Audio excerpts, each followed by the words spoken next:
আমি এখন মাননীয় সংসদ সদস্য মাওলানা দেলোয়ার হোসেন সাইদি সাহেবকে বক্তব্য রাখার জন্য অনুরোধ জানাচ্ছি। নাহমাদুহু ওয়া নুসাল্লি আলা রাসূলিহিল কারীম ওয়া আলা আলিহি ওয়া আসহাবিহি আজমাইন। আউযু বিল্লাহি মিনাশ শাইতানির রাজীম। বিসমিল্লাহির রহমানির রহিম। মাননীয় স্পিকার, আপনি এই মহান সংসদের স্পিকার হিসেবে নির্বাচিত হয় আমরা জাতীয় সংসদের পক্ষ থেকে আপনাকে অন্তরের অন্তঃস্থল থেকে মোবারকবাদ জানাচ্ছি। মাননীয় স্পিকার, আমি আজ এই সংসদে দাঁড়িয়ে ওই মহান আল্লাহ পাকের প্রশংসায় সেজদা অবনত হচ্ছি, যিনি 1 অক্টোবরের ব্যালট যুদ্ধের মাধ্যমে সুদীর্ঘ 5 বছরের দুঃশাসন, সীমাহীন দুর্নীতি, ইসলাম বিরোধী কর্মকাণ্ড, দেশব্যাপী ভয়াবহ সন্ত্রাসের মোকাবেলায় 4 দলীয় ঐক্যজোটের মহা বিজয় দান করেছেন এবং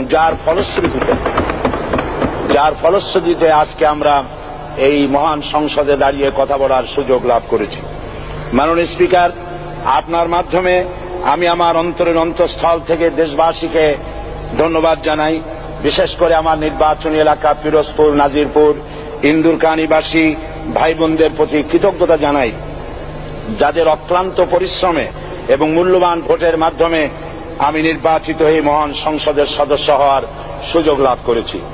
মাননীয় স্পিকার, বাংলাদেশের 13 কোটি মানুষকে যারা পরিচালনা করবেন, আজকে তারাই এই মহান সংসদে বসে আছেন।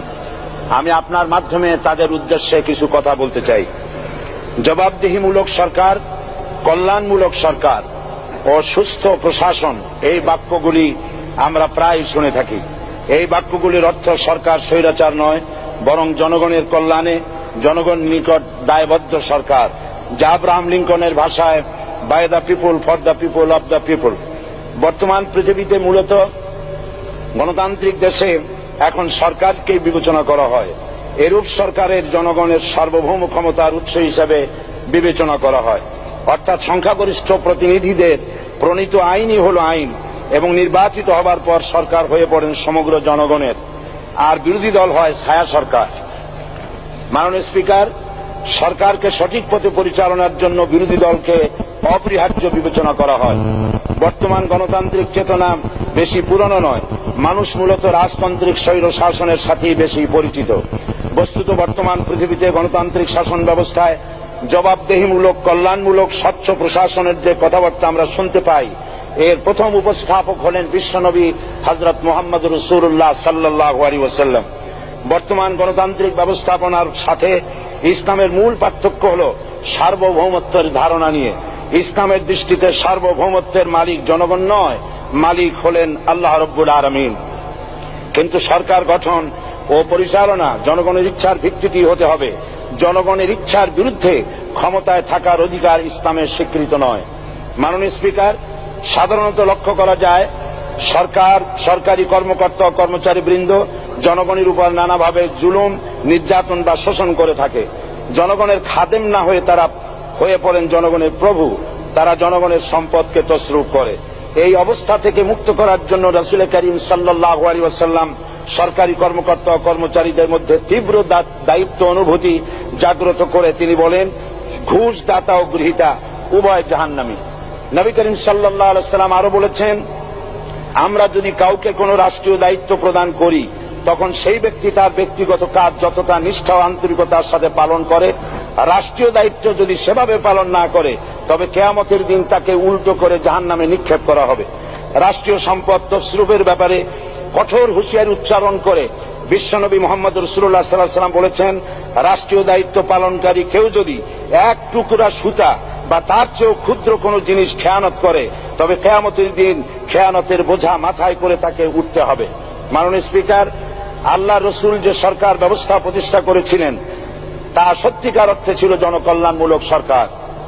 তার সরকারে দায়িত্ব পালনকারী ব্যক্তিবর্গের মধ্যে চরম দায়িত্ব অনুভূতি জাগ্রত করে দেওয়া হয়েছিল।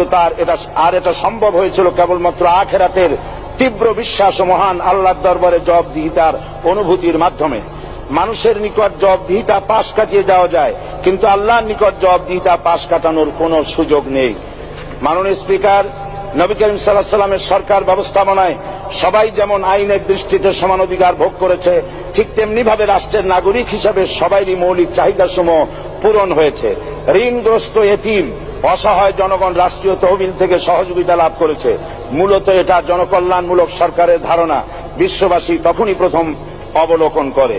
মাননীয় স্পিকার, নবী করিম সাল্লাল্লাহু আলাইহি ওয়াসাল্লাম সরকারি কর্মকর্তাদের বিরুদ্ধে কোনো অভিযোগ পেলে তখনই ব্যবস্থা গ্রহণ করতেন। আইনের চোখে সবাই সমান এবং এ কারণেই শাসকদের আত্মীয় স্বজন কারো পক্ষে সম্ভব ছিল না জনগণের উপরে জুলুম করা। খলিফা ওমর রাদিয়াল্লাহু তাআলা আনহুর এক ছেলে অপরাধী প্রমাণিত হলে সে দণ্ডভোগ থেকে রেহাই পায়নি, এমনকি এতে তার মৃত্যুদণ্ড হয়েছিল। আবার খলিফা নিজেকে আইনের ঊর্ধ্বে মনে করতেন না, তাই বর্ম চুরির ঘটনা আলী রাদিয়াল্লাহু তাআলা আনহু কাজীর দরবারে সাধারণ ফরিয়াদির মতো উপস্থিত হন। নিজের ছেলে ও চাকরের সাক্ষী যথেষ্ট না হয় কাজী খলিফার বিপক্ষে রায় দেন। এখানে বিচার বিভাগ ছিল সম্পূর্ণ স্বাধীন এবং শাসন বিভাগের নিকট তার কোনো দায়বদ্ধতা ছিল না। মাননীয় স্পিকার, এসব হলো ইতিহাস। মুসলমান আজ অনুসরণ করতে চায় না তাদের অতীতের গৌরবোজ্জ্বল কর্মপদ্ধতিকে। সে এখন কাফির মুশরিকদের কিরানক স্বার্থ পূজারী আখেরাতে জবাবদিহিতা শূন্য বাগাড়ম্বর এক জাতি। মাননীয় স্পিকার, যে জাতির এক পূর্বসূরি মাথায় আটার বোঝা বহন করে নিয়ে চললেন আর বলে গেলেন, মানুষ কেন, ফোরাতের কূলে যদি একটি কুকুরও না খেয়ে মারা যায় তবে এই ওমর রাদিয়াল্লাহু তাআলা আনহুকে কিয়ামতের দিন আল্লাহর দরবারে জবাবদিহি করতে হবে। আর আজ সেই জাতির দায়িত্বশীলরা জনগণকে অভুক্ত রেখে তাদের মুখের গ্রাসে ভাগ বসায়। জনগণ তাদের নিকট উপস্থিত হলে মনে হয় যেন গোলাম প্রভুর দরবারে উপস্থিত হয়েছে, আর অহেতুক উৎকোচ দাবি করে তাদের উপর জুলুম করছে। আর আল্লাহ পাক জালিমকে কখনোই পছন্দ করেন না। মাননীয় স্পিকার, আমি দৃঢ়ভাবে আশা করি এই অবস্থা কাটিয়ে উঠে আমরা রাসূল করিম সাল্লাল্লাহু আলাইহি ওয়াসাল্লাম কর্তৃক প্রদর্শিত রাষ্ট্র ব্যবস্থার অনুসরণ করে একটি সুখী সমৃদ্ধশালী আধুনিক ইসলামী রাষ্ট্র পরিণত করে বাংলার প্রিয় জন্মভূমি বাংলাদেশকে আজ গোটা বিশ্বব্যাপী শোষণ, নির্যাতনা, হানাহানি, অশান্তির মধ্যে, তাই আজ পৃথিবীর অধীর আগ্রহে অপেক্ষা করছে ইসলামের আলোকে এমন এক রাষ্ট্র ব্যবস্থার যেখানে দায়িত্বশীলরা আল্লাহ তাআলার কাছে জবাবদিহিতার পাশাপাশি জনগণ নিকটও জবাবদিহি করতে বাধ্য হবে। মাননীয় স্পিকার, অনেক ত্যাগ ও তিতিক্ষার রক্তের বিনিময়ে গড়ে উঠেছে আমাদের গণতান্ত্রিক প্রতিষ্ঠান এই জাতীয় সংসদ। এই সংসদের সম্মান রক্ষা করার দায়িত্ব আমাদের সবার। গণতান্ত্রিক চর্চা, গণতন্ত্র প্রতিষ্ঠার স্বার্থে আমি আজ প্রধান বিরোধী দল আওয়ামী লীগকে সকল হিংসা, বিদ্বেষ ও পরাজয়ের গ্লানি ভুলে গিয়ে সংসদে যোগদানের উদাত্ত আহ্বান জানাচ্ছি। পরিশেষে আমি আপনার মতো সর্বজন শ্রদ্ধ একজন মার্জিত ও সুশিক্ষিত ব্যক্তিকে এই মহান সংসদের স্পিকার হিসাবে লাভ করে আমরা আনন্দিত হয়েছি। আমাদের সংবিধানের সংরক্ষণ, সমর্থন ও নিরাপত্তা বিধান এবং আপনার অভিভাবক সুলভ নিরপেক্ষ আচরণ ও সংসদকে ধন্য করবে বলে আমরা বিশ্বাস করি। আপনাকে ধন্যবাদ। আসসালামু আলাইকুম ওয়া রাহমাতুল্লাহ। মাননীয় সদস্য মাওলানা দেলোয়ার হোসেন সাঈদী সাহেবকে আপনার তথ্যপূর্ণ ইসলামিক মূল্যবোধ সহ মূল্যবান বক্তব্যের জন্য ধন্যবাদ।